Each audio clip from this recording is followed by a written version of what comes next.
Is it plugged in?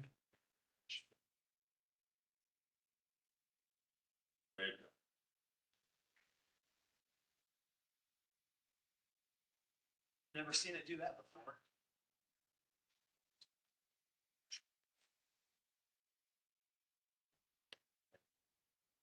Do we need to put it back on? Check it off.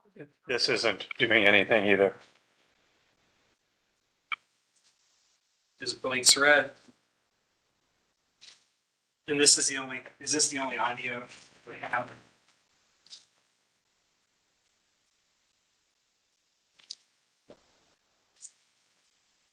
Chief suggested sticking it back off here. Take it off. They turn green on there. No. Does either doing any of theirs make a difference? No. What do you suggest, Mr. Easton? I don't have any suggestions. I don't think the computer's gonna pick it up.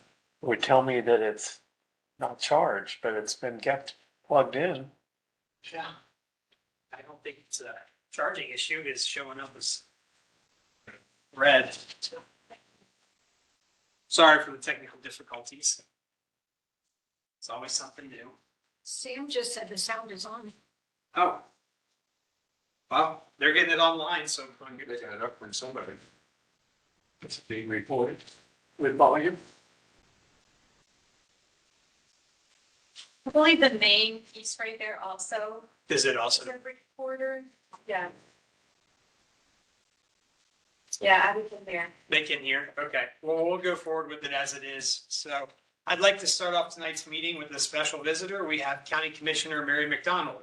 If you would like to stand up, just state your name and then give us your presentation. Absolutely. Trustees, I'm Mary McDonald, and I'm Montgomery County's newest county commissioner. I came in office in January after 18 years in the city of Trotwood on its council and the last of 8 as its mayor. And I made a promise that my first year I was going to spend time going throughout the municipalities throughout Montgomery County to introduce myself and to say that I'm a friend to you and the work that you do. From my office, there were lots of things that I felt disconnected from in terms of Montgomery County, and I realized how important those relationships are. I found out since I've been on the commission, there are things going on down there that I didn't know about as a mayor, and I feel that I'm sure I'm not the only person that's gone through that. So I want to make sure that you all know that you have a friend and that you can always reach out to our office. I brought you a document today that is our state of the county for 2025 that I'll leave here with you. It kind of gives you some idea of where we are in terms of our initiatives and the things that we're doing to move forward. But foremost is I want to have your ear. I want you to have mine, and I want you to know that you can always reach out and share with me if there are things that are of concerns of yours and things that we might be able to help, or things that we need to have in terms of what it is that we're doing to make things better for you. So if you have questions for me, I'd be happy to answer. Well, go ahead. You go ahead. I was just gonna say, I appreciate you coming out here. I've been here for 12 years and you're the first time the county commissioner's been here, so. I've heard that a Yeah, lot, yeah. and again, I just think as having been a mayor and having the time that I had on the Trotwood City Council, having gone through a tornado, having gone through COVID-19, there is a skill set that when you've been through the battle, you're battle tested, you kind of know what people are dealing with, and you kind of want to be here to help. Right. That's your job. So basically, as you've probably gone through the county, you realize that German Township is still pretty rural. Yes, We'd like to keep that agricultural basis. yes. So, not to freak you out, I got a question for you. So Okay. the county commissioner's powers in Senate Bill 52 gives the county commissioners powers to designate restricted areas where large solar and wind projects are located. When that was passed a couple of years ago. So on 9/7/23, I met with Commissioner Dodge and Assistant Montgomery County Administrator Chris Williams, again, about 2 years ago, to discuss a request to designate all of the unincorporated portion of German Township as a restricted area prohibiting large solar facilities. At that time, there did not seem to be any interest in doing so by the commissioners. And I can understand that because it's a pretty big piece of money involved. Would you be willing to review the information I presented to possibly reconsider the request? Absolutely. I've got right here all Thank you you. need, so you can Thank take that you. home, your assistant can look through it. Absolutely. So that's it. Yes, That's a well, that's a lot because that is the conversation. And, I think to keep communities like yours as special as they are, it takes leadership that understands there are some things you have to do to move forward, but there are some things that you want to keep very unique. As a matter of fact, David Young, who manages my office, and David, so you know who he is. We were just talking on our way up about people move to these areas for certain reasons, and they don't want to see a lot of that change. And many of you, I'm sure, are generational family Yeah. property owners, and those thoughts should be considered. And I don't think everything that requires the trend is something that everyone has to adapt. There's actually a letter in that packet that I gave you that states the exact same thing you just said. Well, I feel that because Yeah. we had that come out in our city as well, the conversation around all of those things. And, it seems attractive to a lot of the property owners to do certain things, but the overall impact of what it does to people who live in the area and choose to live in the area for a certain reason, it is very challenging. So I do appreciate what you're sharing, and I am very much open to give my opinion. That's all we can ask. Yes, We absolutely. appreciate you coming. Absolutely. Thank you all for having me, and I know you're only one of three, but yeah, if you could help us out, because we put zoning regulations in place to try to prohibit them, but the larger scales is what's going to be the problem. yeah. We are a little different office, Yeah. now in the commission, and a different voice that speaks in a different way Yep. for things that we're trying to accomplish and things that we believe we're very much concerned with what people care about and a conservative approach Yep. to doing some of those things. So Yep. I do believe that there is an opportunity for us to work together to Yep. be able to support the ideas that we share, and we keep in common with our neighbors. Absolutely. you. And happy to have you there. Oh, we've got one question. Is that all right? Yes. Yep. Mark Keener, German Township, so Commissioner, so happy to see you here. I think you did an awesome job after the tornadoes. You were very impressive when you organized things. I was tickled to death to see you run for commissioner, and I would have voted for you even if you still had a D. Yeah, of me. We remember there. With that being said, I actually used to be the fiscal officer here in the township, so I've got a little bit of perspective of what Trustee Frost said when he approached the commissioners about the solar. When the commission passed the additional sales tax, 7 years ago, maybe? I organized the townships around here. We did a resolution to present it to the commission to say, especially out here in the western part of the county, we have very tight budgets. A lot of our funding has been cut from the state. So a lot of us are having, us, Perry, Jackson, very, very limited base of budgets. Tried to approach the commission about, hey, you're getting in, I think it was like an additional $18 million. And I'm not going to talk to you. So I'm just asking now that we apparently have a good ear on the commission to when the townships, particularly the smaller rural townships come, please consider what you can do to help us out. So, it's basically a deaf ear, these terms. So, I understand. we're not Miami Township, we're not Washington Township, or even Butler Township has a lot more revenue than we do. Yeah. So, I understand, and it's very, very challenging. We hear it each and every day as we deal with, a lot of the cuts and things that are happening.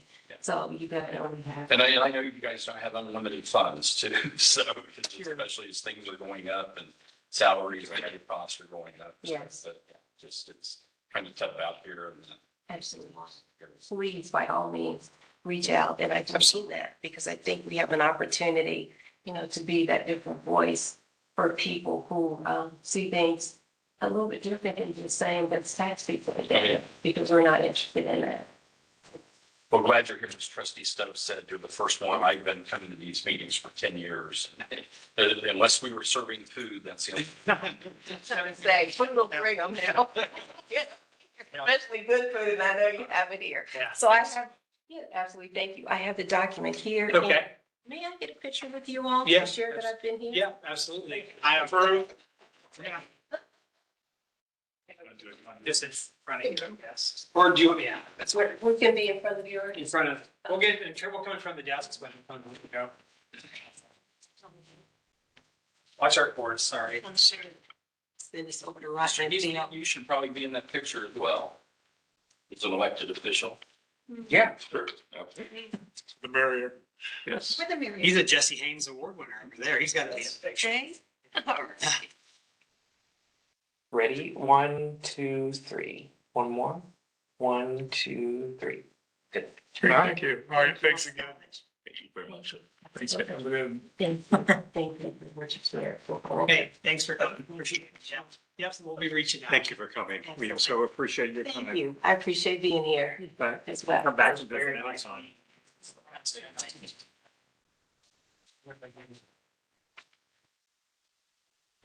Nice to meet you. I would love to attend meetings like this. Yeah. I see the grimace on the face and I'm like, okay. Thank you all so much. Stay just a little longer. It may change. You're good in front of company. Yeah. Thank you. Anyone have visitor comments? It does. Thank you. All right, we're just getting out of here. Are you ready? You just got here. Are you good to make a I'm ready, presentation? sir. Okay. There's as good as I've ever gotten. Okay, all right.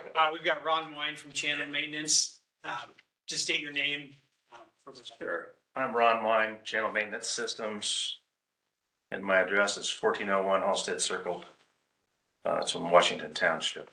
So thank you all for inviting me, and I've spoken with Trustee Potter prior to coming over, and he said there were some questions about cost structure and things like that with the work on Little Twin Creek.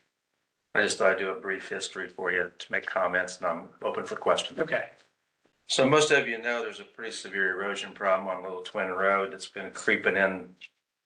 Little Twin Creek keeps eroding a little bit toward the road every year, and it's moving in that direction, pretty much like what happened over here on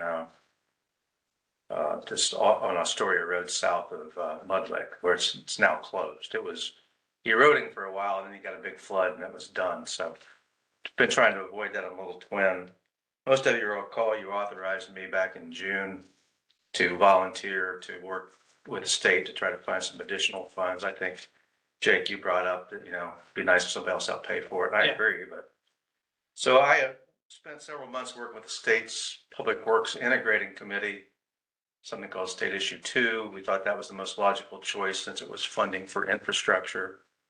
We went through a process here, a fairly difficult process to go through locally. The state and local committee is called District 4. It covers Montgomery County, and it consists of a number of local officials and some not-for-profit folks. And we put a proposal into them to try to get some matching money on the project. Our costs for the creek work have remained the same throughout the process, but the match has varied, and I'll try to explain that why I'm not. So we went through the local process. They really liked it. Commissioner or Trustee Potter came to the meeting, and I think partially because you were there and maybe our proposal was halfway good, they rated us like 4th out of 50. So we were well above the funding line, and it's been a while since German Township has been able to access those funds. I think been 15 or 20 years as far as I know. And we first started with the idea that we could declare an emergency and try to go after emergency money from the state because they have that available. But their definition of an emergency did not fit ours. We were trying to avoid the emergency, and they would only fund the actual, if once it fell into the creek, then they might fix it, but they wouldn't fund anything to help prevent the road from being closed or falling in the creek. And so we went that route. That was a no. And then they said, we'll come back through the normal process, which I just described. We'd committed what you had allocated as a township, or at least discuss authorizing $54,000 for township money. We asked them to match that, and we would do some additional work just to make sure that, not only was it fixed, but it was prevented from anything ever happening again. And They liked it, they rated it very high, so we felt pretty good about it at the end of last year, we're gonna get the funding, and then the central office in Columbus got a hold of us and said, well, we don't like to fund anything like that. We only want to fund work on the road or the roadway or in the right of way. And so they asked us to resubmit, which we did. And in that case, we resubmitted with some additional cost. They thought it might be a good idea to put a guardrail up there since it was so close to the road. And we also submitted some additional costs. There's some concrete slabs that got thrown in there one way or the other over the years, and they're all kind of laying hodgepodge on the bank. Not hurting anything, but not necessarily helping a lot either. So we were going to do something that the State Department of Transportation calls mortar in place. We were going to try to grab a few of the trees off of that bank that we thought might fall anyway, and then basically pipe concrete down to connect those slabs to make it more of a, engineers tend to like concrete and slabs, you know, they like that. So they were going to fund, they thought that would be fine. And then, so we had a proposal into the state for $122,200, and that consisted of $10,000 for guardrail and the posts, and then about $28,000 for the mortar in place, and about $24,000 for the grubbing, and $6,000 for the engineering, and then $54,000 for the creek work. So that proposal was $122,200, which they talked about funding, but then they got back and said they weren't sure they wanted to do it that way. And Trustee Potter and I got talking about it. It wouldn't make sense to go after a whole bunch of other money just for the sake of getting it. So we decided to not pursue that any further and just stick to getting the creek work done. So we're still in place to get the creek work done. Should you want to pursue it, I think that creek is going to do what happened on Astoria Road. It's just a matter of time. Could happen this winter, it might be 5 years, I don't know. But it's close. I mean, from my experience, it's not going to be there a long time. But it kind of depends on what kind of weather you get. So if you get an icy winter with frozen ground and high water, you're probably in a lot of trouble there. Because one good ice storm of water coming through there will cause some damage. Or you might have a mild winter and not have any problem. I can't promise you, but I know that's not going to stay that way for a long time. So I think there were some questions about the cost, but the cost of the creek work has never changed.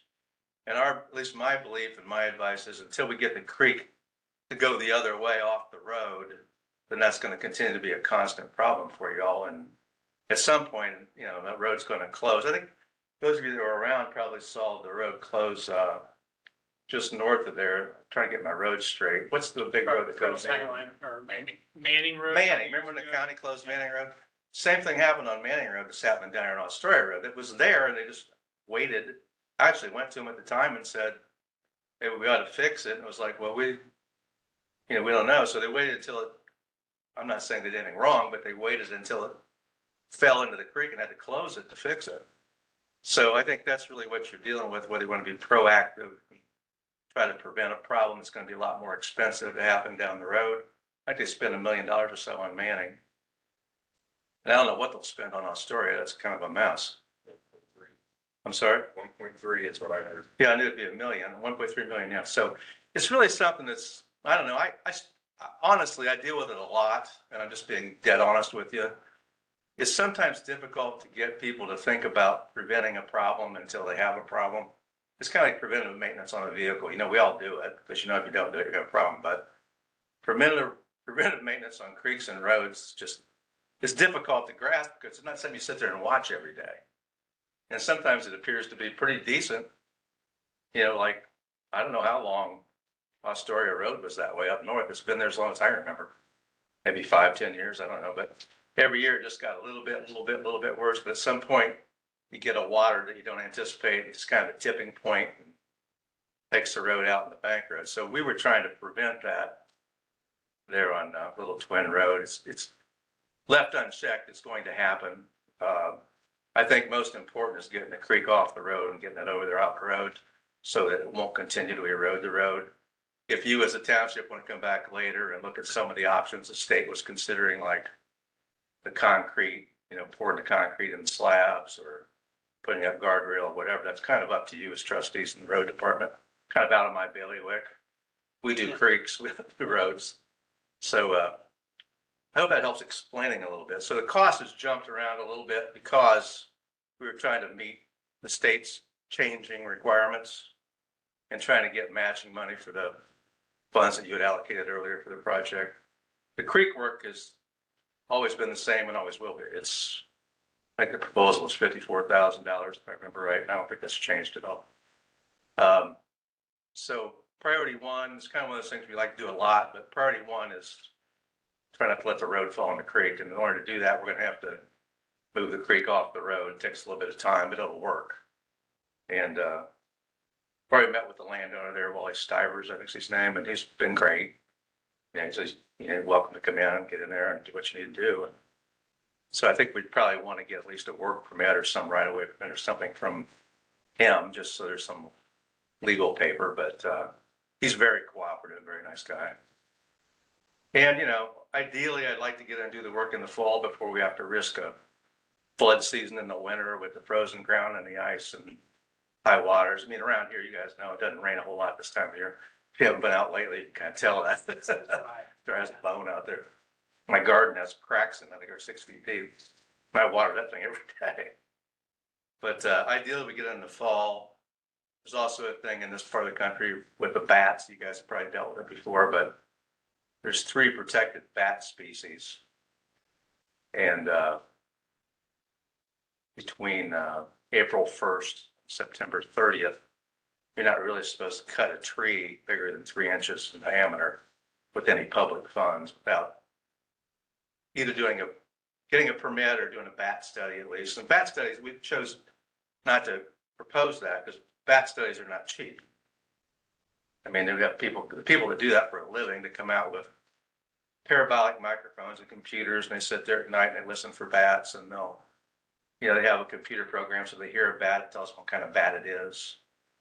And It's the government for you. it takes a while. It takes probably another 20 grand or so to do a bat study, maybe 30. So waiting a month or two seemed to make a lot more sense with taxpayers' money here in German Township and your money. Yeah. So I hope that helps answer some questions. If there's any other questions, I'd gladly entertain.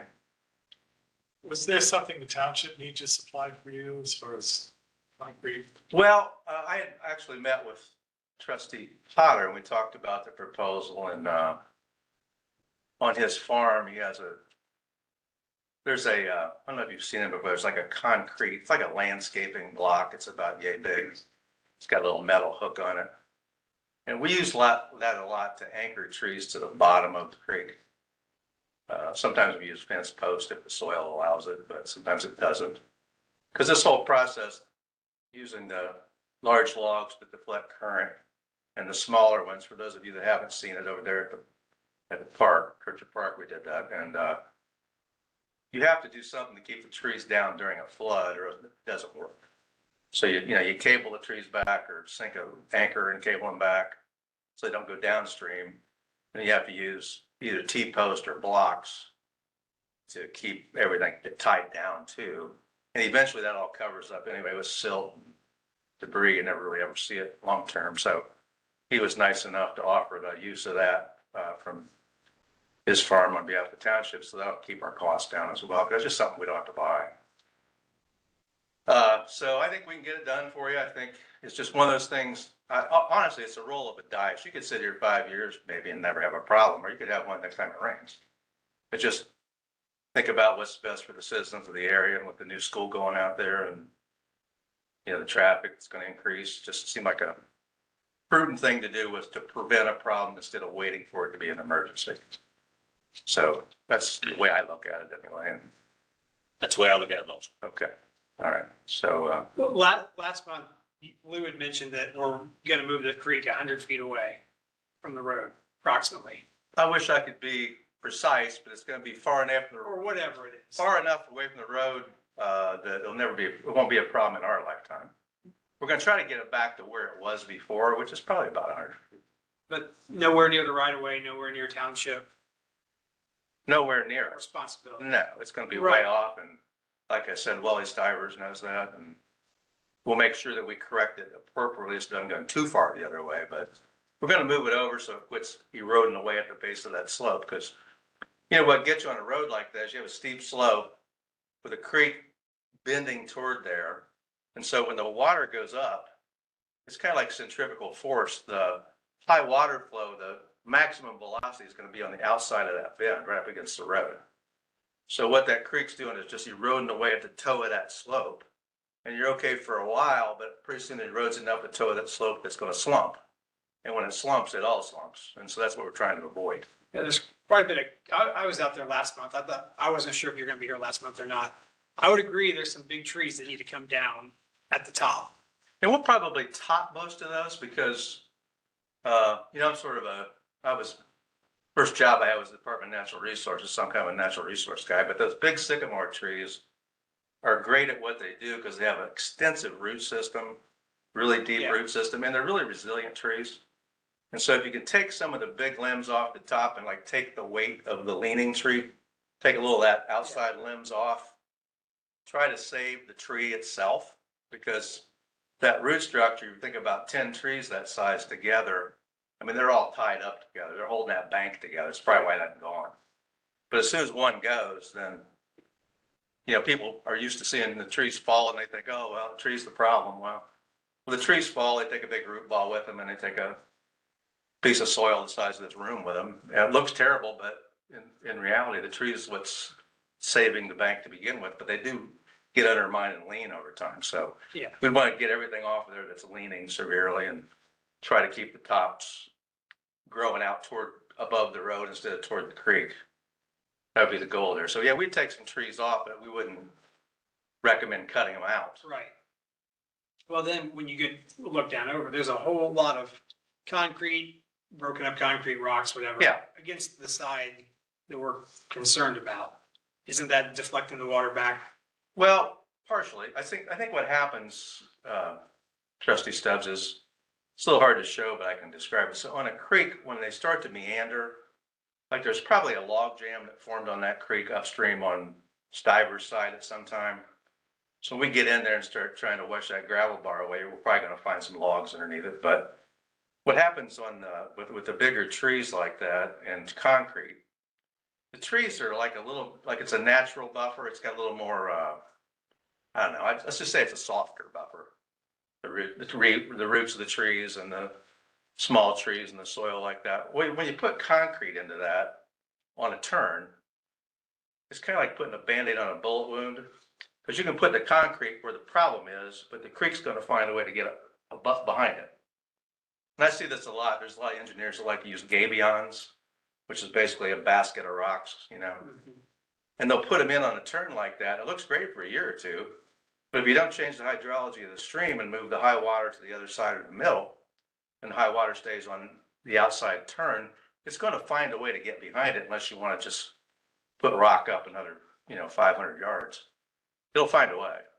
And the other thing happens too is sometimes the flex off causes a problem on the other side. So I'm not a big fan of rock. That's why I would do what I do, because we've got better control of it with the trees and the brush and controlling the hydrology better that way. And I think it responds better that way.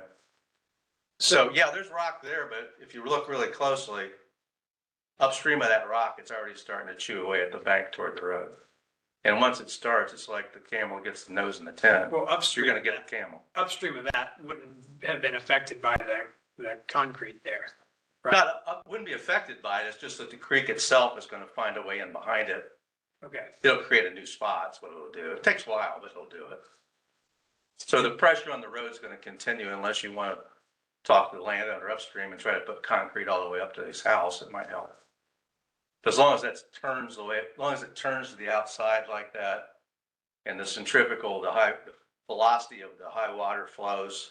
I mean, low water means nothing. Nothing happens in low water. It all happens in floods. So when the water gets up 4 feet, 6 feet, 8 feet, put a little ice in there with it just for fun. That water is still, once it gets to that road, it's still heading right toward the road. So yeah, the concrete's helping where it is. Whoever put it down there is fine, but it's starting to work, upstream from that, and it will. So what did the county do where they had the road closed on Manning? I assume they poured concrete down in there. I think they did some sort of a structural solution like riprap, walls, gabions, concrete. And you can do that. It's gonna cost you, $1 million, but that's an option. Well, I'm assuming it's bouncing the creek in directions it didn't go before, causing us. It is, but Little downstream. it is, but it's pretty wooded down there. There's nobody too excited about that, I don't think, but, I haven't been down there for a long time to look at it, to be honest, but I know they spent a couple dollars on that to fix it. I don't know, maybe that, I think in reality, I'm not being negative about this, but people go to engineering school, become civil engineers. I think we have one in the room, Jeremy, or close to it, or maybe something like that. But anyway, they don't teach what we do at engineering school. So I deal with a lot of engineers and they kind of look at me like, what do you do? Put sticks in the river? It's like, yeah, that's what I do. And they're just used to, building a solution, which is fine. They like to build walls. They like to string gabion together. They like to use riprap. It's all fine. It's what they're taught to do. And I'm not saying it doesn't work, but there's complications with it that go beyond that. And it's a lot more expensive. Right. Are you dealing with a lot of sandbars or gravel bars on where you want to do the work down there? Versus at Kershaw where there's that big sandbar that, Oh, the one in the middle of the creek there at Kircher? Yeah, that's giant. But the one there at Wally's property, it's just happened gradually over time. There is a gravel bar down there, but anytime you have a stream that moves that way, what you're doing is the fast water's on the outside. The water on the inside is not going to carry a lot. And so when it begins to deposit sediment, it's going to put down sand, it's going to put down gravel, eventually rocks. But there's nothing down there we can't deal with. It's not the order of magnitude that Twin Creek is over at the park. That's just giant over there. yeah, is that sandbar ever gonna reseed? Because right now, when you look at it, if you go out there, there's one of the T areas that is being undermined and they got the gravel bar and then you got the stream is still kind of undermining that. There's a little spot at the end that I don't like. That's what you're talking about. I think we're pretty much got the golf course or disc golf course protected. But in order to move that big gravel bar, we'd have to do it again. We'd have to go in there and do the whole thing again because, it's such a big build up there. And I don't think the Corps of Engineers will allow you to put a bulldozer out there and move it. I don't think they'll let you. But yeah, it's a different situation on Little Twin. I think it's a smaller bar. It's a different situation. But the one there at the park, probably going to be there as long as you and I are. But our goal was to protect the golf course and the park and pretty much got that done. There's a little spot down the end I don't like that we'll get back over there and do some maintenance on sometime during the year, early next year. Sure, you can enjoy it. This is up to the board. This is your money. It's true. I would encourage you to go down to the park and take a look at it. It's pretty self-explanatory. You can see where the bank used to be and where it is now. It's moved quite a bit. It's probably moved, at least from me to you, off the park. And every time it floods, you get a little bit more. So I'm happy with it. It just needs. It's growing. It's all green in there now. Yeah, it's all growing stuff. It's coming back, but there's a little spot down to the end. I got to work with the city on. Need to probably fix it. Most of our contracts like this one, we put at least 1 year of maintenance in there as part of the cost, just in case something weird happens or something doesn't work right, come back in and fix it. So that's part of the proposal. It's got a year of maintenance on it, so we won't run away. Probably we'll stay after it for a while until it's done. That's a good question. Thank you. Okay. Anything else you'd like to know? All right. Appreciate the opportunity to look at that. Hope we can be of service to you and hope you don't. You got all your questions answered, Dan? Dr. Cross? Yeah, I do. Yeah. Any in the audience? You guys got any? Sure, money. My worst critic's in the back row over there, my brother from North Carolina. So if he doesn't have any questions, I'm okay. Yeah. Well, thank you for coming. That's my pleasure. I will discuss it, I'm assuming in your report tonight, so. All right. And it would be better if I'm not here to discuss, or do you want me to stay? It's your. No, No, you're you're good. You're good. Well, I had I dinner. appreciate you coming. I had dinner, so I'm in pretty good shape. Thank you very much for your Yeah, time. thank you. Thank you. Are there any other visitor comments tonight? Yes, sir. Just state your name for the record. I've already stated. Restate your name for the record. Schmuck Keener, Valley View Joint Economic Development District Treasurer. just give a quick update on that. So we are having a JED board meeting here on Wednesday night at 6 o'clock. Everybody's welcome to come. Fun time. Aside from our normal, just normal monthly stuff, approving checks and so on. We are going to have somebody named Chad Evans from the Valley View School and Community Disc Golf Course Project coming to make a presentation. And the JED is actually getting audited right now. And so it's going to probably wipe us out because our audit fees are projected to be $596.40. So hopefully that'll be done and we'll have a report by the end. Perfect. That's it. Thank you. Any other visitor comments tonight? All right, we'll go ahead and move on to the fiscal officer's report. Camera on. Okay, good evening again, everyone. I'm not sure we announced at the beginning, this is the meeting of September 8th, 2025. So let's start out with the minutes from the August 11th meeting. Dr. Cross, I saw in your written report the one typo. I will certainly make that correction. It is on page 2, about halfway down, when we discussed sunshine in the bag. And I had indicated in the minutes that the ministry spent, received food donations from the public worth $2,500, and it should be $3,000, not, well, there's a missing zero. So that will be corrected. Any other changes? I didn't see anything. I'll make a motion to approve as corrected. Second. Any discussion? All in favor? Aye. Any opposed? Thank you. I've also given you the standard financial reports. These are for August. You have the fund status report as of the end of the month, the year-to-date cash summary by fund through August, the month of August cash summary by fund, the August receipts, and the August payments. I want to point out 3 different items. Receipt number 265 for $18,000 from the state of Ohio is the annual cell tower lease.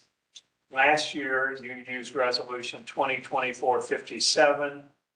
You adopted that in September of 2024, and you directed that this receipt should be deposited each year into the police fund, which I have done. Voucher number 714 for $29,592.50 to Oakley Blacktop Incorporated is for the repairs that were done on Siegel Road and on Butter Street. And the third item is warrant number 50891 for $2,000 to the First Church of God. And that is the donation that we just alluded to in the minutes to Sunshine in a Bag Food Ministry. And that came from the W.K. Fouts Trust Fund, which you approved that disbursement at last month's meeting. Are there any questions about the financials? If not, could I have a motion to approve them as well as authorize the payment of August bills? I'd like to make a motion to approve the August financial reports and authorize the payments of August bills, warrants 50889 through 50895, and vouchers 654 through 744 for payroll, direct deposit, tax withholdings, and other electronic payments. Second. Thank you. Any discussion? All in favor? Aye. Any opposed? Thank you. We have recently, a couple days ago, received the ballot issue numbers for the 2 levies we're running in November. The Cat Mill Parks Operating Levy Renewal is issue number 17, and the additional 1.0 mil Parks Permanent Improvement Levy is issue 18. Just information. Do we know who will be heading up the campaign for either one of those yet? I have not heard yet. Okay. I believe that Danny Jacoby has agreed to be the levy committee treasurer. But I don't know I know Steve Bader has involvement. I don't know whether he's the chair as he was with Kurt Jacoby for the fire levy. I'm not certain. I don't believe, I talked to him at the game on Friday and I don't believe he is. I didn't think so. So I'm not sure whether Steve will do it as a single chair, whether there'll be a co-chair of someone that we're not sure at this point. Each year you pass a resolution accepting the property tax amounts and the rates for the following year, in this case, 2026. I sent you the resolution that we will use. I've also sent you files that include the estimated 2026 property tax revenues and the estimated local government fund revenues for next year. So I would like to have you introduce resolution 45. I'd like to introduce resolution 2025-45, a resolution accepting the amounts and rates as determined by the Budget Commission and authorizing the necessary tax levies and certifying them to the county auditor. Second. Any discussion of the resolution? Hearing none, I will call the roll. Mr. Stubbs? Yes. Dr. Cross? Yes. Mr. Potter? Yes. Thank you. Resolution 2024-45 is adopted. At last month's meeting, you indicated that you wanted to discuss at this meeting the new cybersecurity program requirements that were included in the recently passed state budget.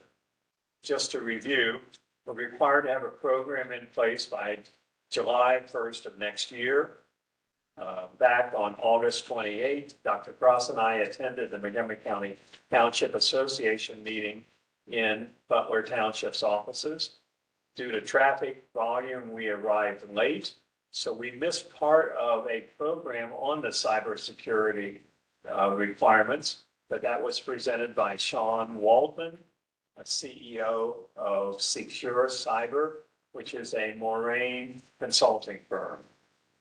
So in addition to what we learned that day, within the last week, I've also received information, or actually within the last month, received information from the auditor of state and from Otarma, our insurance agency, related to this cybersecurity program requirements. I don't know whether you want to discuss all that now or do it later in the meeting. It doesn't matter. Now it's fine. I mean, I guess the question is, do we want to have, if this guy can, Sean Waldman, come out to a meeting to address the problem? Yeah. I have a feeling he's gonna be so busy because everybody's thinking that we got to get the same way since he made that presentation. So, Yeah, but we can get them out. Our benefit is our next meeting's on Tuesday. I think a lot of meetings are on Monday, so I think October's on Tuesday, is that correct? It's on Yeah. Tuesday. So yeah, if we can get them out here to discuss it, I think we're gonna have to have some guidance from somewhere. It's just we yeah, can't because pull we out never that. know. And he did mention, because we talked to the chief about possibly getting a consult from his IT guy. And this Sean Waldman said that IT and cybersecurity are basically two separate things. Okay. Even though you may have an IT person, he's probably not going to help you as much with cybersecurity. So is that the impression you got, Mark, when you listened? That was my understanding also, but I never heard whether Joe Derrick and Sean had connected. You know, Chief? He did, and he did not return our request, so I think what you just said probably sums up why he did. Is why he didn't do it to cybersecurity plan. Yeah. So, Yeah, I think that would be best if we could get them out here or our company. Watching that video, I mean, there's a lot of different places you can get training, but I think we need to have somebody we can actually talk to and guide us. yeah, and the problem is, again, the police department's pretty secure. Jeremy's probably pretty secure. Mark's pretty secure. Us, I do on my own laptop. You do Yeah. work on your own laptop. Lou, you do a lot of work on your own phone. So you have many vulnerabilities, probably he's going to say. But It's gonna be expensive, I guess is the bottom line, is whatever. It's going Well, and that may lead into a new website and all that too, so. Yeah, did you ever, well, that sure find it from your cemetery website. They didn't have interest in doing it. But the website they're making for us is ADA compliant, but I think it's gonna cost way too much money for us to go do what they would, do. right. So we have a whole lot of choice. I mean, but, Yeah, that's and that could you speak to them and get an estimate? I don't know how much it costs for the cemetery. yeah. For the whole thing, it was under 20,000 for the whole project, so. Well, I think that's reasonable, and, that's a lot of money, but, if they're, yeah, And it is ADA compliant and it covers all that, and if they do the security part too, I mean, that would, well, at least the web part would, yeah. I mean, Mark certainly has done a good job as far as building up the general fund, and that's, this year is gonna take a big hit, this year or next year to get compliant with the web page plus compliant with, this cybersecurity sounds like a nightmare to me when you look at all the requirements. Yes. I think those are two different projects, Yeah, but both have to happen in the next year and a half. exactly, and I think that, I'm just surprised that, you got so many townships in the whole United, the whole of Ohio, and they're all basically looking at the same problem. It's different if you go to Miami Township or Washington Township, where you have a whole staff to work with. Yeah. Here, we do not, so. Well, unless I've missed something, I haven't seen anything from the OTA out, right? I've not I mean, heard they're not- anything from them about. So at some point, they're gonna have to. They can, really tell you. This guy said you can have chat DPD or whatever, make up your manual, but he wouldn't recommend it. So, Yeah. So I think first step, if we can get this guy out for next meeting. Yep. Can you contact him, Mark, or is that? I can't, you took a business card for him. No, that was from the land bank. I thought it was from him, it was not. Okay. So, I but can get it they all. do have a webpage. Yeah, I've been to their website already, so I'll. And so, and then if we could talk to the cemetery people about. Yeah, absolutely. He says, by the end of the year, get some sort of plan. 'Cause Yeah. especially January or July 1st of 26, isn't it? Yes, that's gonna be here very fast, very fast. So you guys, one of you guys probably. Well, that's our first deadline. And then our deadline for the ADA compliant is April Of of 27. 2027. So we'll have another 9 or 10 months after we finish with the cybersecurity. Right, yeah. We're going to be audited next year. That's our year for this. Since depending when they come, you may not have it finalized. As long as we're working on it, I don't think the auditor is going to ding us. Unless they come after July 1st and they find that we haven't done it, Right. then we'll be dinged. Okay, I will take care of that and ask him to come to our October meeting, which, by the way, is going to be on Tuesday, October 14th. Because October 13th, our normal meeting night is Columbus Day. So reminder for everybody about that. A second presentation that we saw at the MCTA meeting back on August 28th was from Welcome Home Ohio, the Welcome Home Ohio program, which is a state of Ohio grant program for home buyers that is being administered by the Montgomery County Land Bank. If any of our residents in the township are interested in learning more about this, we can get information and also refer you to the land bank.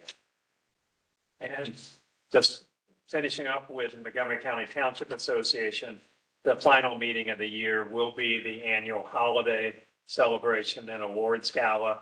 It's being held on November 20th at the Mandalay Banquet Center. I don't plan to go this year. I don't know whether any of you plan to go, but I will certainly send out information when it comes in terms of making reservations. We've already talked about the web ADA compliance. I don't need to talk about that anymore. We've talked about the October meeting date, and I think that's everything I have. So thank you very much. All right, thank you. I will turn it over to the chief for his report. Okay, last month, officers drove a total of 7,667 miles. We had 123 dispatches that we answered. We closed 103 cases. We had 15 case follow-ups, made 1 arrest. We did 496 business checks, 107 vacant or vacation house checks, and 1,207 occupied house checks. We had 10 crashes, made 34 traffic stops, and issued 15 citations. One thing I want to talk about tonight is the quit claim deed fraud, something that's becoming more prevalent nowadays. It started out years ago that people were doing this to law enforcement officers and attorneys and public employees just as just being mean, basically. And what's happened now is it's hitting the elderly, much like frauds over the phone, scams over the phone. So what quit claim deed fraud is, Matt had sent out a newsletter to all of the local police departments, and we've posted that on our website. Basically what happens is someone can go in that has their own, what's the people that have the stand? Notary. The notary. And they can file a quit claim deed, which is usually something that you do, say you want to leave your property to a relative, a son, daughter, or something like that. And they file a quit claim deed with the county, and they can then take ownership of your house with the deeds. So basically, if you guys could take a look at that on our website, it tells you about how you can register with the county in your name, and they will watch over your deed and make sure that if your name comes up, they will send you a message or a text, however you want them to do that. They will send that to you so you can immediately contact the appropriate people you need to contact to get that taken care of, rather than 10 years down the road when you go to sell your house and find out that your house is owned by someone else. So just want to bring that up, and it's also available in Warren County, and as far as I know, Preble County does it as well. So, but for our residents, Montgomery County has started that, and it is available to the. Is that to the recorders? Is it, we actually talked about this before the recorder came to either a meeting here or to Yeah. my meeting valley, Township. The recorder came to an MCTA meeting, but John McManus, when he was here several months Right, so, ago, yeah. also discussed the same issue. My guy, so was I told It's a cooperation between the treasurer's office and the recorder's office. Jake last time, it's easy to sign up. So, They're very important. I know I've had mine in that program for as many years as they've done it, which is 5 or 6 at least at this point. And like I said, I do have a newsletter on our Facebook page, and it takes you 5 minutes to go in and do it. So it's very simple, and it's definitely worth your time.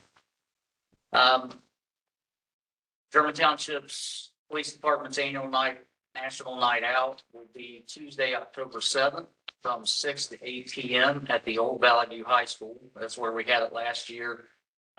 We were able to expand it and have the care flight come in, and it turned out really nice last year. So please come out and join us. We're going to have food trucks out there. We're going to have care flight coming again, the ice cream truck. There's a taco truck coming out. Several different types of trucks, police car, fire trucks. The road department's going to join us. So we just like to see everybody out there and have a good time and have a few laughs. You guys did a great job with that last year. We drew a lot of people. Make sure you bring back the dunk tank for dunk your favorite officer. Yeah, we've been doing that down at the Saturday Night Out. So we're not going to have that Okay. there this year, but Okay. we are going to have it at the next Saturday Night Out. Oh, perfect. Yeah. Yeah. That actually drew a pretty good crowd. The last time we did it, it rained at the Saturday Night Out, but I think we were told we had the best booth going down there. So Yeah. We had a couple officers volunteer to get done, so that went very well. We had a good time with the residents. It may be cold in October to the dump route. It may be, but it's, The date, it's October 7th from 6 PM to 8 PM. At the old Valley View High School. We do it in front of the high school there. No, the high, I'm sorry, we're calling the old Valley View High School the one out on Farmville Pike. Yeah, but yeah, the old Valley View High School technically is the one on pump stuff. Yeah. But the one out on Farmville Pike. And that's all I have. We don't make it, that's all we can wait. We can wait. Yeah. We can do that now. we can do it now. Do it now. Yeah, do it. I'd like to introduce resolution 2025 46. Resolution to hire Stephen Getter as a full-time police officer starting on 9/1/25 at step 4, a rate of $51,902.88 per year, $24.95 per hour, along with the normal benefits offered to all full-time employees. I'll second. Any discussion of the resolution? Just note that he's moving from part-time to full-time to fill a vacancy from a retired officer. We're very fortunate to have Officer Getter. Very fortunate. He's a retired fire lieutenant from Westchester, and he also spent 10 years with Middletown Weekend. So, been around for a while. Very good addition to our. Very good. Any other discussion? I'll call the roll. Mr. Stubbs? Yes. Dr. Cross? Yes. Mr. Potter? Yes. Resolution 2025-46 is adopted. All right, is that it? So I All right, thank you. I will go to the road report, Mr. Albrecht. Just a few things tonight. Right after I sent out my report this morning, I was contacted by Wagner Paving to let me know that they got pulled off of our job. And they were going to try to start the chip seal program either later this week or the first of next week. So they did not start today, which is fine. It's still supposed to be decent weather the rest of the week, I believe. So we're hoping to see them here within the next week. Second item is the road department replaced a 8-inch drainage pipe under Shimp Road. It's spelled Shimp. That was between 725 Keeper Road. The homeowner had some drainage that also went into that. I mean, it's catches surface water, and it is, he notified us about it. It definitely was pretty much rotted out. So we replaced that with dual wall plastic. It got it paved. So it is completed for the winter. Item 3, I did get contacted by Glen Hill Road Machinery concerning the schedule update for our international dump truck that's been sitting up there for close to a year. I just sent a copy of that correspondence to you guys' email, so you can look at that schedule. What I can gather, they're going to start building that truck probably in late September. Fingers crossed. So, the only other thing I wanted to talk about was Mike White, is that right? Is that it? Yes. Completed the painting of the township restrooms. So I think that turned out pretty nice. And the only other thing I wanted to do is I wanted to thank Chief Birch for all of his hard work on the police road room. They had the floors redone, which was a desperate need. Turned out fantastic. Chief Birch took it upon himself to repaint the walls, which also desperately needed it. And since all the furniture was out of there, it's perfect time to do it. And he worked diligently for probably 2 days, coming in very early, did a fantastic job. I agree, really impressed. Just the colors and everything just turned out fantastic. And that was a long time coming and saving the township money by doing it yourself. Yeah, it looks very nice. It's my job. They got the, Spend as little money as possible. they got the nasty 20-plus-year-old carpet out of there. Yes. It's a floor. Pretty right. Yeah, it was nasty looking. That was a Very- bad choice from the get-go. Yeah. Not to have a hard surface. I also have to give a shout out to the Dave Day because of Ray. He did a fantastic He job. did, guys, he did such a great job. He really did a great job, but he was less than two other quotes and I know he did it because he wanted it all. Township resident. So It looks great. It looks neat, clean. it does, looks nice. If anybody would like to come see it after the meeting, more than welcome to. I'm proud of it. The officers are very happy with it. You should all go. It's well worth seeing. Very cool. That's all I have. All right, thank you. Ms. Burton, zoning. I did not have any new zoning requests in August. We have that due in September, so there'll be some for next time. There is a BZA meeting tomorrow night for case number 2025-05 CU. It's a Gilbert lot split. So that will be tomorrow night at 7. And then I do have the totals for the Montgomery County tax assessment for the trash bills. The amount due was $45,558.11, with the township fees being $2,277.91 for a total of $47,836.02. So every year, we send those assessments to the county auditor to be placed on the real estate taxes. These are people that owe us more than $150.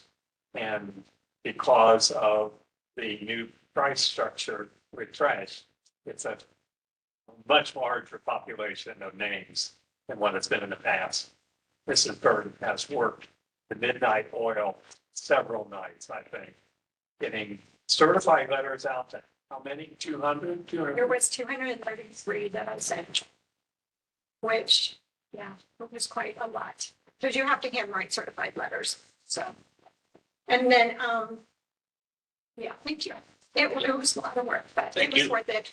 I did want to say that, and I don't know if the board might want to take this into consideration next time. If you were late 2 quarters and then you put the late fees on there, it actually comes to $152. So we need to raise it for next year. Yeah, Yeah. I did not send out $152. Okay. I did not put those on the list. We had like 6 or 7 that were not paid as of today. Maybe 6. I think there were 6. I did not put those on there. I didn't feel like that was Yeah, for $2 more Yeah. than what the 150 was. I felt like, in my opinion, that wasn't. And I asked Shauna about it and she said it was, agreed. I yeah, agree. kind of like, Yeah. funny. So we didn't do that. So it would be somebody that had missed more than More than 3 more than quarters. $152. Yeah. Perfect. Uh-huh. And you may want to up that number. Yeah. That we use. I'm not sure that it's required to be 150. No, we said that. Yeah, Yeah, I thought. but when the trash bill was $50, what, $50.79 for so, yeah. It was always 3 It quarters. was always 3 quarters. And now we're at 2 Yeah, now we're at 2 based on the increase from Rumpke, so. Yeah, we definitely need, we're fine for this time, but for next year, we need to increase it Right before Two. that happens. before that happens. Yeah. So sometime between now and next Yep. summer, Yep, you'll consider whether you want to increase that. yeah, and then we'll know more this time next year what our price will be going forward. Mhm. Hopefully, but well, it'll have to be, hopefully, whether it's Rumpke or not, it won't matter, but we'll have to have there'll be a contract by this time next year with, for trash. So hopefully it's something that's sustainable and stays level for a while. So, yeah, we will definitely take care of that. Resolution number for this, 47. 7. I will introduce resolution 2025-47, a resolution to place the excess trash bills on the property taxes for an amount of $47,836.02. I have a second.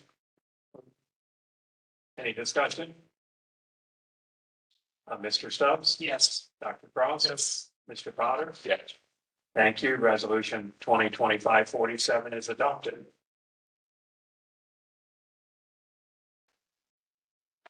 Anything else? I think I did say the German Township Zoning Commission will be meeting October 7th and the BZA is tomorrow night. Okay, That's all I all have. right. Sounds Can I just add something to you? Passing this on. Yeah. I did do some research on the zoning resolution. I stopped by the zoning office on 8/16/25 and examined previous zoning resolutions. I found a copy of the certificate of results of election that stated that the zoning plans for German Township were passed by the Board of Trustees on October 25th, 1956, which is basically that. I was able to find the proceedings of trustees minutes for 1957, but nothing older. Mr. Heaston just happened to stop in and found that the volume from 1951 to 1957 was on the list of multiple volumes housed at Wright State University that was transferred to the Ohio History Connection per our resolution dated August 12, 2024. On 8/20/25, I contacted the Ohio History Connection. My call was returned and the employee stated that the volumes were not present in their collection. That's the word they go. I reached out to Lisa Ricky, archives manager at Wright State University on 9/2/2025. She stated that German Township volumes had yet to be transferred. She was able to search and scan the relevant pages of the proceedings. And these are my results. On August 2nd, 1956, a special meeting called to pay for maps of the township zoning. August 29th, 1956, the legal notice of public hearing on the proposed zoning plan for the unincorporated area of German Township was placed in the Dayton Daily News Journal Herald. September 29th, 1957, it's 56. This was the second public meeting for the purpose of discussing zoning in the township. It was moved by Buzzard and seconded by Gilbert that the trustees drop a resolution for zoning. October 25th, 1956, was on the shell of zoning plans for the unincorporated area of German Township as adopted by the Board of Trustees of German Township, Montgomery County, Ohio, October 25th, 1956, be adopted. And that's what this is, certificate of its result. The days were passed 83-36, and the election was certified on February 19th, 1956. The results seem to infer that the original zoning resolution was in effect in 1957. Unfortunately, the oldest copy of the zoning resolution, which is in your office, doesn't have a date on it. So that's probably what it is. So major changes to the zoning resolution. Proposed zoning resolution for German Township occurred on September 8th, 1975. Zoning resolution for German Township in effect January 12th, 1989. Major text changes were effective 6/12/2006. And the zoning resolution of 6/12/2006 was replaced with the resolution dated 6/14/2012, which is the latest full version. That's what I've got right now. So that's the whole history that you never wanted to know.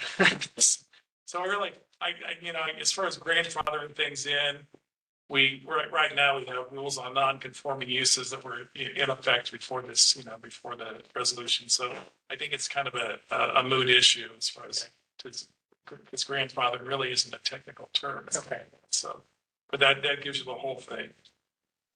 Right. You want to- No, thank you. Thank you for taking the time to look into that. Dr. Cross, could I get a copy of everything that you just read? Yes. As well as this document? Sure. I'll make a copy and give it back to you guys. You ever want to be a detective? Sure. Detective skill. You do a great job looking into that stuff. That's your specialty. Are you gonna be available post stepping down as a trustee to do this research? Because I mean, with the bout stuff Yeah. and this, I mean, well, maybe. Maybe. But I'm trying to make any promises I can't keep. Oh, well, we appreciate it. All right, we'll move on. Thank you for your report. We'll move on to trustee reports. Mr. Potter.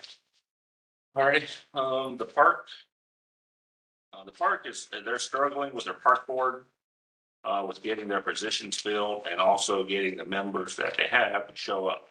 They did not have a quorum for their meeting once again. They did recognize Bobby and Jim Williams for their service on the park board this past week. Christmas in the park will be held on December the 13th. They did have a new volunteer to help with the horse parade. They haven't had that for the last couple of years. His name is Harry Johnson also. I also heard that he has acquiring information about being on the park. Maybe we'll get one from that. MMI met with Ben. He's going to be digging the foundation for the memorial wall here sometime soon. to get the concrete poured, hopefully, start on the wall here sometime this month. The pool is all good, as far as I know. The pool is now closed for the season. The last pool party was on August the 30th. They're going to start removing the old slide this week, and the new slide is scheduled to be put up in October. And then other than that, it's just would like to discuss about the little twin. I'd like to make a motion to try to get that approved money to $54,000 to get Ron to fix the erosion problem. Do you want a motion or a resolution? A resolution, are you introducing a resolution? I am. Number 48. I'd like to introduce the resolution of 2025 dash 48 to the request of money of $54,000 for the erosion control for channel maintenance for the little twin erosion project. Go ahead and second it so we can discuss.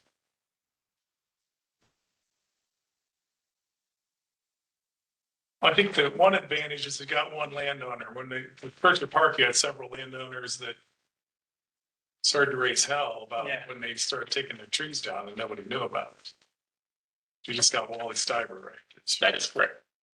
Is that project, I mean, is the creek straighter in that area than versus Berkshire where it's kind of curvy? Well, Berkshire was straight until the erosion started. That's what created the problem at Berkshire was a tree or something uprooted and started it meandering into the park. This has, I think there's always been a natural curve there a little bit where it comes into Little Twin, the road. And again, like Ron said, somewhere down the line, 20 years ago, 30 years ago, there's been a tree uprooted and started it into the road because the water is just naturally pushing that direction. And it pushed all the way to the road. So according to Ron, and from what I see down here, we are going to be pushing the road, pushing the water away from the road 50 to 100 feet. At that point, I've been talking to Jeremy, the road, the creek bed where it's at now would be dry.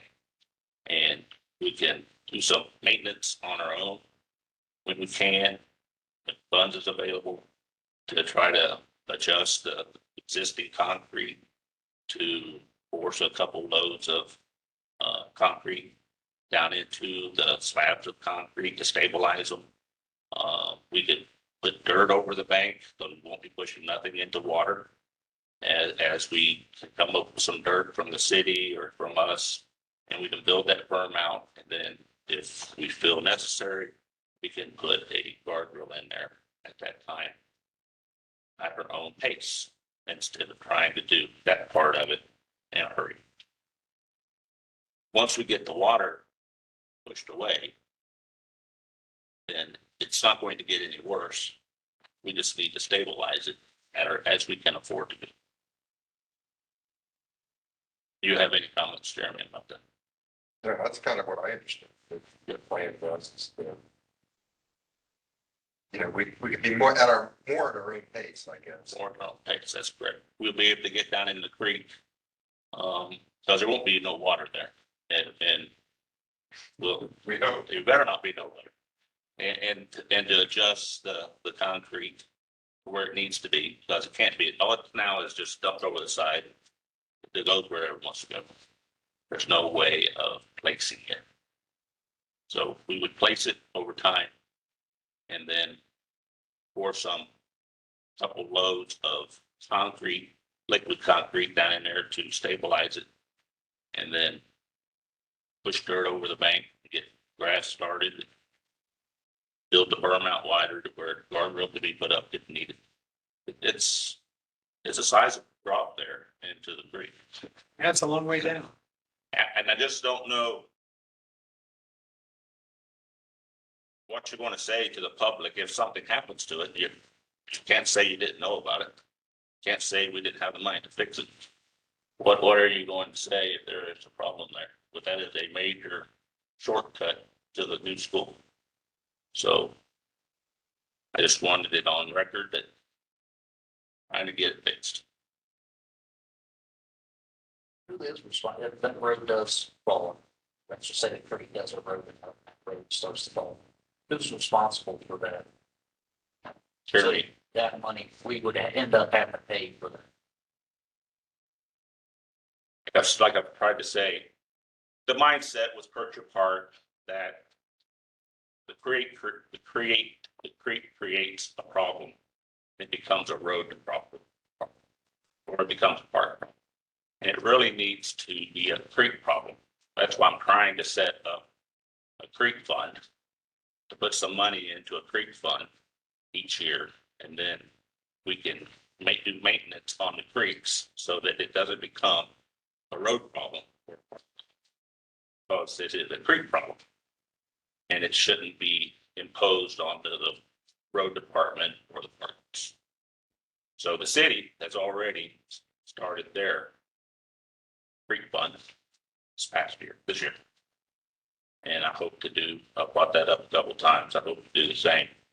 And then we can get some money built up over the next few years. And then we can use that to maintain the creeks where we don't have this problem down the road. But we got to get past the problems that we currently got in order to get to that point. Any other questions? I don't think, and Mr. Wine did help explain some of the changes in the prices that we're going to get to. So, Yeah, it's just basically what he's doing hasn't changed. I mean, as far as, and then what we was trying to get the state money to do, it's not going to be such an emergency with no water down there, and we just have to do that on our own as we can afford it and as we have time to do it. When's he gonna show up with his next place he finds?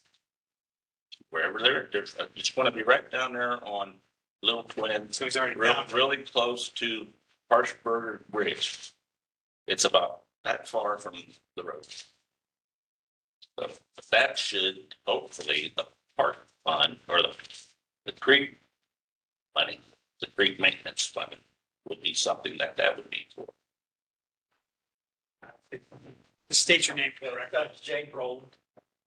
Like, the gentleman you had here, he made a comment about the Corps of Engineers, and that's not true. Miami Valley, whole watershed is controlled by the Miami Conservancy District.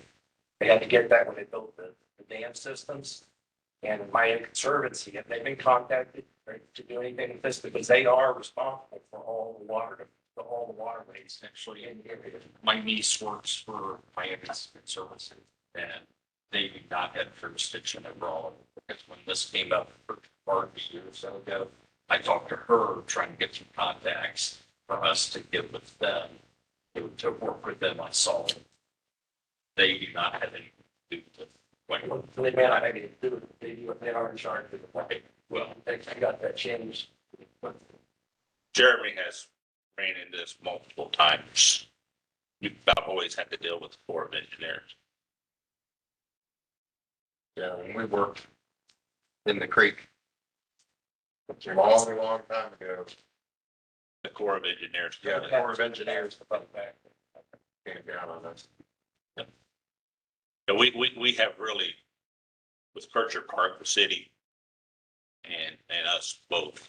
And we actually ended up getting a $60,000 grant, thanks to Mr. Heaston. So it didn't cost the township anything. We got that money returned to us. So there's $30,000 that we allotted for Percher that we got back.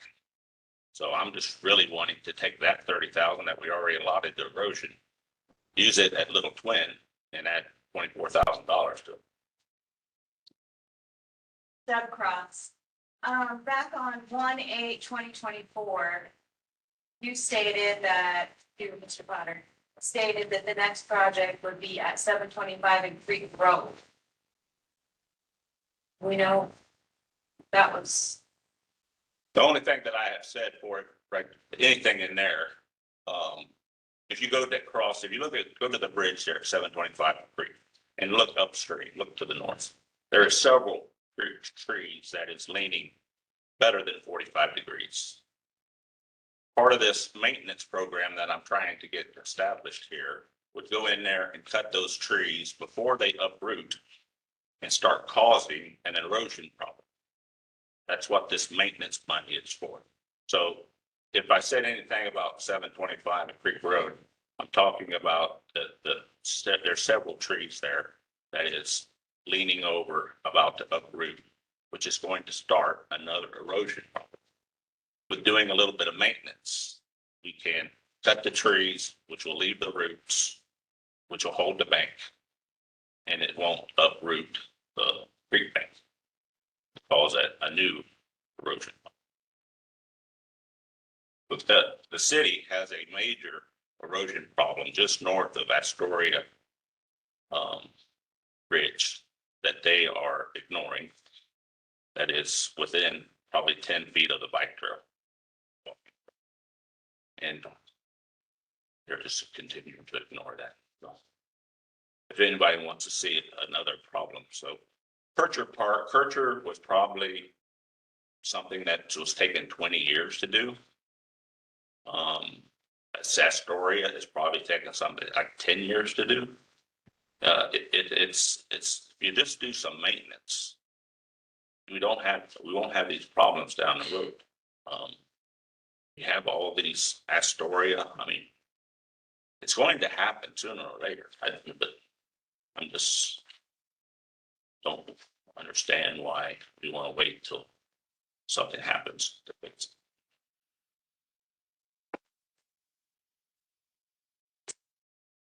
Any more, excuse me, any more discussion on the resolution?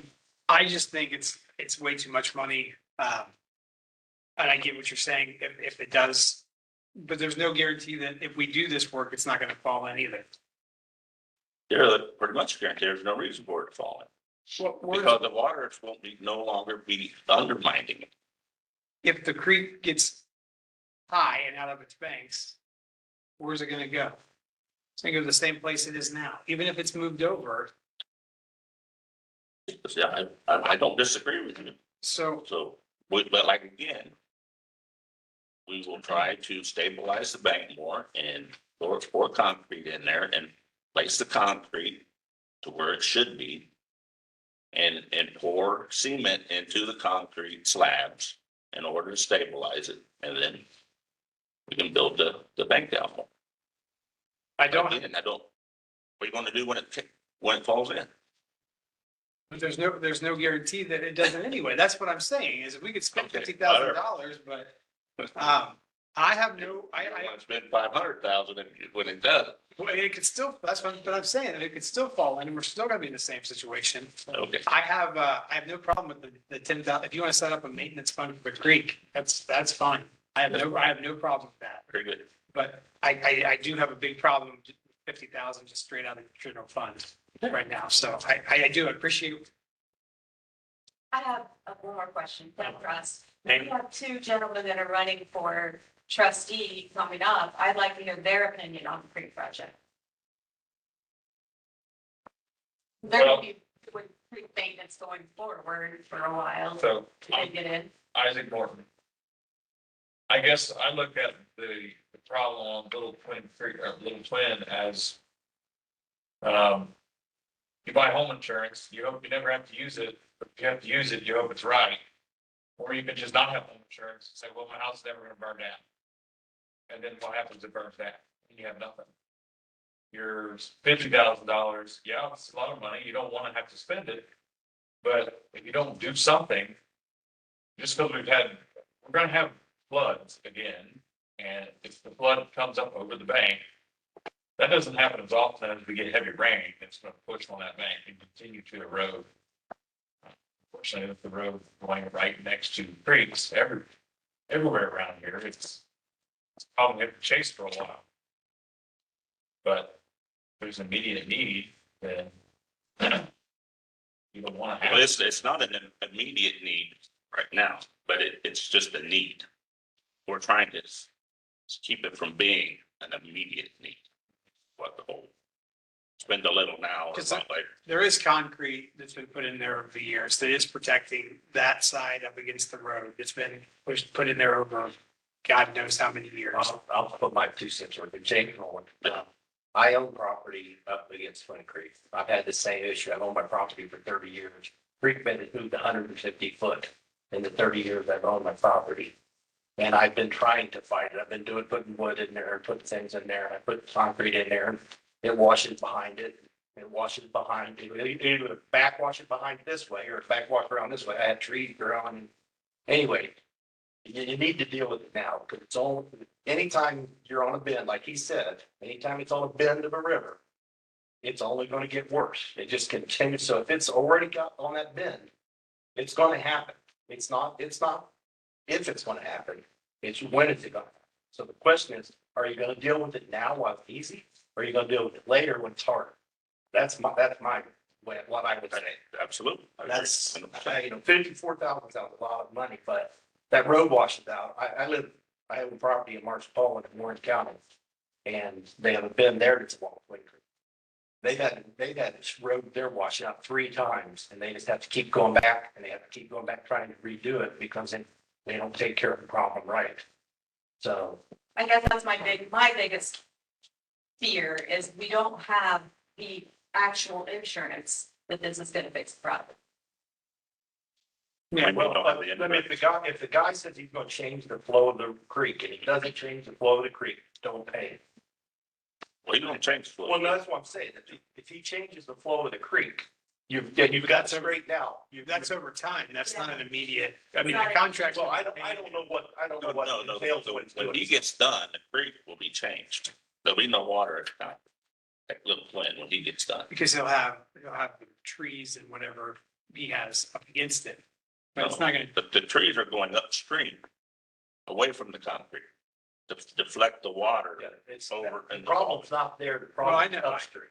Yes, And and that's so where he's going upstream to deflect the water before it ever gets down to Little Flint So- and get it over on Wally's. but the further you go upstream, then you are dealing with other property owners, correct? No. It's all Wally's. First, Where he's going to, we're going up there to there's an overhead line there right away, electrical line up there. Which is where Wally's property starts. if it's done properly, the person who will have issues in the future will be Wally. Because the water, when it comes off of whatever he does, is going to be deflected that way. And if it's done properly, stuff, anything washes out will be on the other side. And I've asked him when he was here before, when you do this stuff, you definitely affect things downstream, which he doesn't agree or disagree with, but. Oh, yeah. So you make a change here, something's going to change That someplace that else. is why that Kircher that he went on the Mudlick side and put trees on that side. For when it's changed, to keep it from washing out the Mudlick roads. That's what he did at Kircher. He did that at 2 places on the Mudlick side. Because the water was deflecting and going back across. There's 2 sides. You got to do Yeah. two sides. And have you been down to Kircher? No, but I've been living with the problem on the back. of my- I understand, but I'm just saying, you should- Years, so I know know should go- exactly what you're talking should about. go down to Kircher and look at. No, what- I've seen it driving by. I didn't know what it looked like before, so. Well, you can see where the water was and where it is now. So, Are there any other companies that do this type of work? none that we've done, the city looked for years and what was it? I looked for 30 now. And that's a concern as well. Creek Rangers, Water Rangers, what was it? River Rangers. River Rangers. And it was double the price of what Ron was for Kircher. We've already been down that road. But if you don't do anything, guaranteed you're gonna have I don't disagree that there's some trees that are leaning in that need to be taken care of, but the material that we put in over the years, or it's been put in over the years, I'm not sure we can't do similar stuff and get the same result. It's just where I'm at. We'll just keep watching out behind it. And that's If what, that and that's stuff what, you put in is not against the thing right now, it'll do exactly the same thing. and that's what it's doing now. It's starting. It just continues, because I did the same thing. I dumped concrete down there mine and it lasted for about 2 years and then it washed out from behind it. Now and now that stuff's laying out in the middle of the creek now, and the creek's, it's almost on the other bank now. I mean, it's just the nature of the creek. It's gonna be moving. Anytime there's a bend, it's gonna move. You don't fix that bend, it's gonna keep moving. I think there comes a point where we have to trust what he says, and, you know. It's a lot of money, but again, It isn't when you talk about relative to what the road and stuff's gonna cost you. But that's what you gotta do. You gotta say risk and reward here. right, It's not just how much does it cost. It's like, okay, it costs this much, but if we don't fix it and then we end up having the road mess up, what are we gonna be? So there's a lot of things. It's not just the $54,000 you gotta think about. And the inconvenience to the community. I mean, everybody from all of south part of Germantown uses Little Twin as a shortcut to get to this new school now. It's just a shortcut. Wally talks about all the increase in traffic since the new school was open, coming up. And if you've got a landowner that's willing to let you put the water over on his land, take advantage of it while you can. That's not always. And then if that road it does cave away in a storm at night and somebody runs over that hill and don't see it and ends up in the creek, how are you going to explain that? Can't say you didn't know about it. You can't say you didn't have the money to fix it. Any more discussion of the resolution? I do have one suggestion.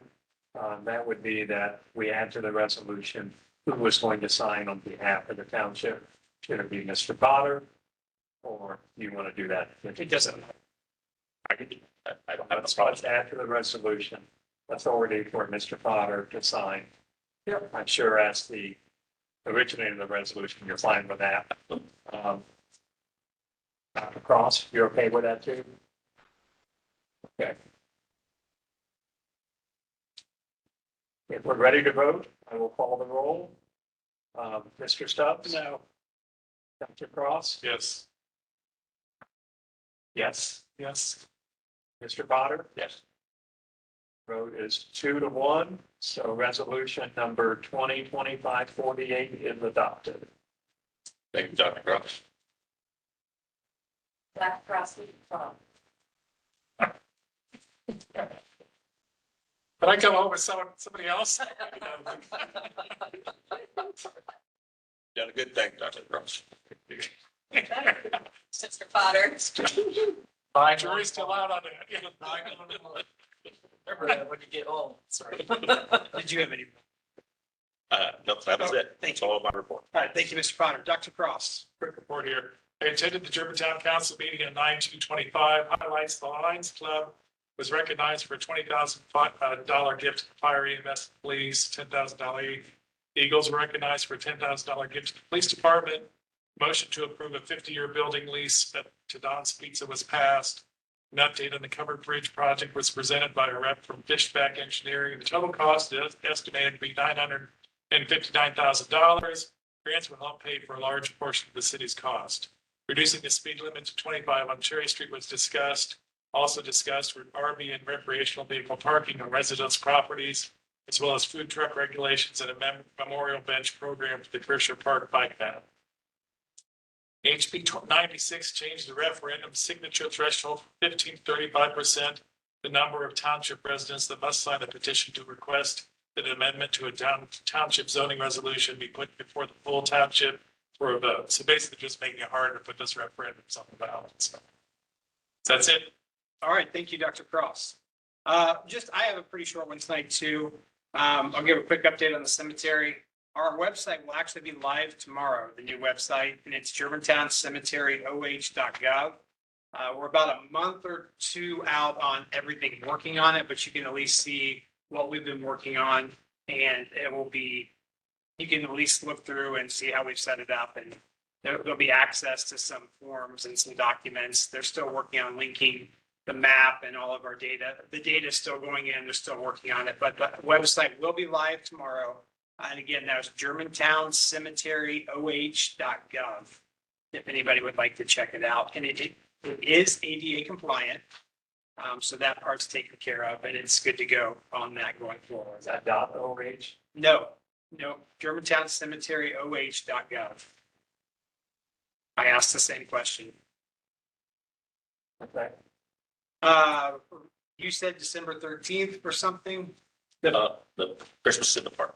That is also the same day as the National Wreaths Across America, and we'll have a noon ceremony at the cemetery. So plan your whole day in German Township. You can come to the cemetery at noon, and then you can go to the Christmas in the park later that evening.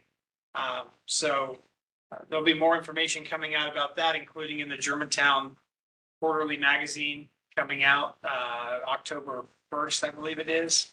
So the ceremony begins at noon, and there is a link that you can get. I'll see if I can get Sean to get this up so you can purchase wreaths or sponsor wreaths to be given at the cemetery on that day.